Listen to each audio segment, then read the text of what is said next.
Je suis Emmanuelle Tornero, nous sommes au Havre. Je viens de publier un livre, mon premier roman aux éditions Zoé, qui s'appelle « Une femme entre dans le champ ».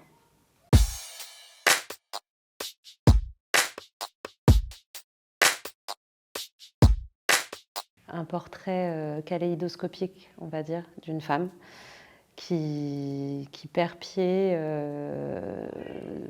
vis-à-vis du monde commun, que j'ai voulu raconter par fragments, dans une trajectoire non chronologique, avec justement un questionnement autour de qu'est-ce qu'on peut comprendre et connaître de cette femme en tant que lectrice ou que lecteur, en n'ayant que des petits morceaux comme ça. J'avais envie de laisser beaucoup de place à la personne qui lit. C'est une femme qui vient d'être mère et qui... Donc voilà, on peut rattacher cet état à sa maternité ou pas, on peut le rattacher à d'autres choses. Enfin, ça m'intéressait un peu de juste la suivre et de montrer un quotidien de manière assez subjective, et en même temps de travailler d'autres moments dans l'écriture très extérieure qui venaient en contrepoint de cette intériorité assez grande. Je ne crois pas que la maternité, ce soit enfin, c'est un des sujets du livre, mais je ne crois pas que ce soit le sujet principal, pas du tout. Pour moi, le point de départ de ce texte, c'était vraiment ce personnage, en fait. J'ai rencontré ce personnage, il m'est apparu, enfin, voilà, on a cheminé ensemble longtemps. Et du coup, c'était vraiment ok, cette femme est là et elle a quitté quelque chose, on ne sait pas ce que c'est, et puis on la prend dans cet état d'errance, en fait, et à la base, je pensais pas tellement revenir sur ce qu'elle a quitté. Je pensais pas que ça ferait partie du texte, mais bon, ça a été un très long travail sur ce texte, et puis bon, finalement, le texte a décidé autrement. J'ai eu des coups de cœur de libraires, j'ai eu des gens que je connais personnellement qui ont lu ce texte et qui m'en ont parlé, mais par contre, j'ai pas vraiment rencontré de lectrices et lecteurs voilà, qui me feraient conscientiser pleinement que ce texte a pris son envol. Enfin, mais fin mai, j'aurai des rencontres dans des librairies qui vont enfin arriver. Donc là, je pense que ça va être une autre prise de conscience. Après, j'ai eu un très bel accueil presse. Ça fait conscientiser que le texte voilà, est lu par d'autres personnes. Et ça fait bizarre quand même. On se dit, bon, bah, advienne que pourra, quoi. Ça nous échappe. Et puis en même temps, c'est beau. Enfin, j'ai hâte du jour où je croiserai quelqu'un que je ne connais pas du tout en train de lire par hasard mon livre. Ça sera... Je pense que là, ça me fera quelque chose. J'ai commencé les premiers textes vers 2016-2017, je dirais, quelque chose comme ça. Et j'ai postulé au master en 2020 et je suis arrivée au Havre en septembre 2020. J'avais entendu parler des masters de création littéraire, ça m'intriguait un peu, ça m'intéressait. Je connaissais des gens qui étaient passés par ces endroits-là. Donc j'ai postulé pour, comme une grande résidence, on va dire, pour venir finir ce texte et m'y consacrer. Et j'ai terminé le master en juin 2022 et mon texte est publié depuis janvier 2024. Voilà. Écrire et lire, ça a toujours été important dans ma vie, depuis toute petite. J'ai des souvenirs de lire un peu tout et n'importe quoi, ce qui me tombait sous la main, des livres pour enfants qui avaient appartenu à ma mère, à mes tantes, des livres qui traînaient au grenier sur tout sujet. Quel rapport à l'écriture j'avais plus jeune? Je me souviens d'avoir eu beaucoup d'envie de textes, mais d'avoir jamais été plus loin que des petites, des projections comme ça. Mais quand mes parents ont déménagé il y a 2 ans, on a vidé le grenier, et là j'ai retrouvé plein de choses que j'avais oubliées, des débuts d'histoire dans des cahiers, énormément de choses qui avaient été conservées là, dans ce grenier. Ça venait répondre à des questions que je me posais à ce moment-là, de d'où ça vient, est-ce que vraiment c'est si profond, cette envie d'écrire? Ça m'a un peu réconfortée, entre guillemets.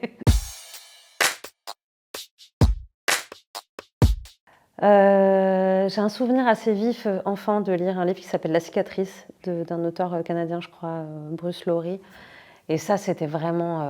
ah ouais, en fait, Je serais curieuse de relire ce texte parce que je sais pas du tout, ce que j'en penserais aujourd'hui, mais en tout cas, je me souviens que ça m'a beaucoup touchée enfant. C'était vraiment: «OK, on peut émouvoir comme ça, avec un personnage en parlant du réel, quoi, de choses réelles». En tant que jeune adulte, j'ai lu beaucoup des textes américains d'après-guerre, on va dire la Beat Generation et suivants. Et puis il y a des choses qui m'ont pas mal impactée sur les petites vies, des petites choses. Je pense à Raymond Carver, par exemple. Ça, c'est quand même un grand souvenir de découverte. Après, bah, il y a eu Duras qui a été immense pour moi pendant longtemps, qui a été un gros choc esthétique pour le coup, ouais, qui a accompagné mes 20 ans, on va dire, mes années de 20 ans. Et puis Annie Ernaux.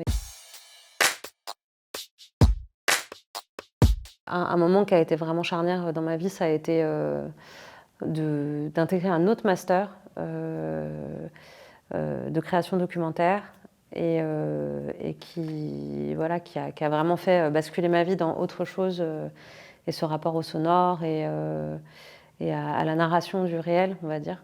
Et qui est un master qui se trouve à Angoulême, qui s'appelle le Créadoc, qui à l'époque était dirigé par un monsieur qui s'appelle Denis Bourgeois, qui était écrivain et qui est toujours écrivain et qui est toujours là et qui m'a vraiment accompagnée dans ces questions de comment on raconte, comment on va chercher à raconter de la manière la plus singulière, en tout cas sur mesure, une histoire, qu'elle soit réelle ou pas en fait. Et ça, je crois que ça a été assez déterminant.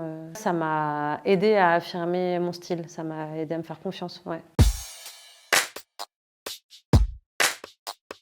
J'ai quand même été assez impactée par le récit, les récits de vie des toutes petites. C'est quelque chose qui a fait beaucoup partie de mon quotidien, d'entendre des gens raconter leur vie, d'entendre des histoires d'émigration de mes familles, d'entendre...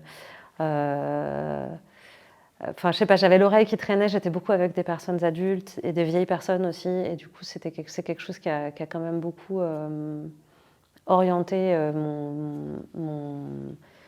ma vie, même professionnelle, parce qu'après, j'ai commencé à faire du documentaire sonore un peu pour capturer de ces paroles-là qui m'avaient marquée. Et c'était un peu enfin, c'est mon cœur de formation, quoi, le documentaire radiophonique. Donc, le réel, parler du réel, qu'est-ce qu'on en fait, comment on raconte ça, quelle forme on imagine pour restituer de la parole confiée, est-ce qu'on est... voilà, quelle marge on peut prendre pour en faire un objet vraiment sensible, au-delà de ce qui est dit, mais sur la forme. C'était des questions qui m'ont beaucoup intéressée, qui viennent rejoindre aussi ce que j'ai fait avec ce texte, je crois. Je suis intermittente du spectacle. Je travaille dans la transmission et la création autour du sonore, autour du documentaire, comment on va écouter le monde qui nous entoure, comment on va enregistrer des choses et les monter et en faire des petites bulles qui viennent raconter quelque chose. Ce geste-là de prélever et de restituer des choses qui existent, en fait, qui m'importent, je crois. Enfin, je ne sais pas si c'est ce qui m'importe, mais en tout cas, c'est ce que je fais. L'anti-spectaculaire, ça me touche, quoi. Il y a des choses, pareil, je pense à une autre autrice que j'ai découvert ces dernières années, que j'adore, qui est suissesse d'ailleurs, germanophone, qui s'appelle Adélaïde Duvanel, et qui écrit des mini-histoires à partir de la vie de gens vraiment qui pourraient être notre voisine, enfin des gens qui sont un peu paumés, qui ont des quotidiens très simples et en même temps voilà, qui ont des mondes intérieurs dans lesquels on va basculer et en fait, mais qui vont juste chercher le pain, quoi. Enfin, et ça n'empêche pas d'emmener loin. Ouais. Mon premier moteur d'écriture, c'est ça en fait, c'est l'observation et fixer des choses qui me sont confiées, des choses que je regarde ou des choses voilà, qui m'entourent en fait, et que je crois que je suis pas tellement quelqu'un de, de, de l'imaginaire pur, voilà, qui va. Enfin, j'écris pas. Je ne suis pas dans des écritures de cet ordre-là. J'écris beaucoup sur des impulsions. J'écris beaucoup sur des choses qui me traversent, qui m'impactent, des scènes auxquelles j'assiste. Ou voilà, j'ai pas une pratique d'écriture quotidienne, de l'écriture de soi. Enfin, j'écris assez peu en fait autour de ce qui m'arrive au sens premier, quoi. Mais j'écris pas mal dans des cafés, par exemple, en regardant, en restituant des choses auxquelles j'ai assisté, ou des choses qui, je sais pas, qui ont Il y a des choses qui vont passer ce filtre-là et qui vont se retrouver sur la page, et j'ai besoin d'écrire ça, des choses qui m'impactent. Un travail comme celui-ci, d'aboutir à un texte et d'aller vraiment jusqu'au bout une construction aussi grande, je ne l'avais jamais fait. Et c'est vrai que c'est quelque chose que j'ai dû faire en me, en m'extrayant en étant dans cette bulle-là, dans une retraite un peu, pour finir ce texte et pour l'aboutir aussi. Ça a été important d'être plus qu'avec le texte et les personnages et cette histoire. Et là, je me suis extraite. J'étais pendant 2 mois chez un ami qui habite à Vierzon et qui m'a accueillie dans sa maison où voilà, je connaissais personne, j'avais rien à. Lui n'était pas là tout le temps en plus, et donc j'étais vraiment en huis clos avec ce texte et avec le Cher et puis le canal du Berry où je pouvais aller me balader et juste revenir, écrire à n'importe quelle heure du jour et de la nuit, écrire et ne rien faire d'autre. Et j'étais surprise que ce soit pas plus anxiogène en fait d'être sur la fin du texte. Et puis après, j'avais fait les retouches d'écriture pour l'édition, mais c'était déjà fini pour moi. Il y avait quelque chose voilà, d'achevé.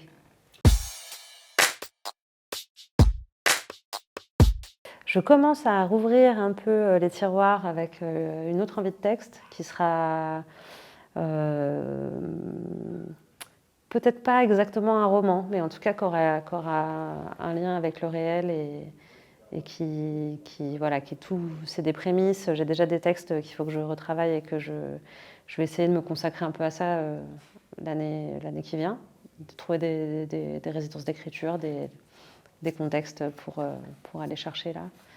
Et puis voilà, la suite du livre, la suite de Une femme entre dans le champ, qui va continuer son chemin, des rencontres en librairie, une sélection pour le prix Françoise Sagan pour l'instant, et à suivre, on verra bien. Voilà.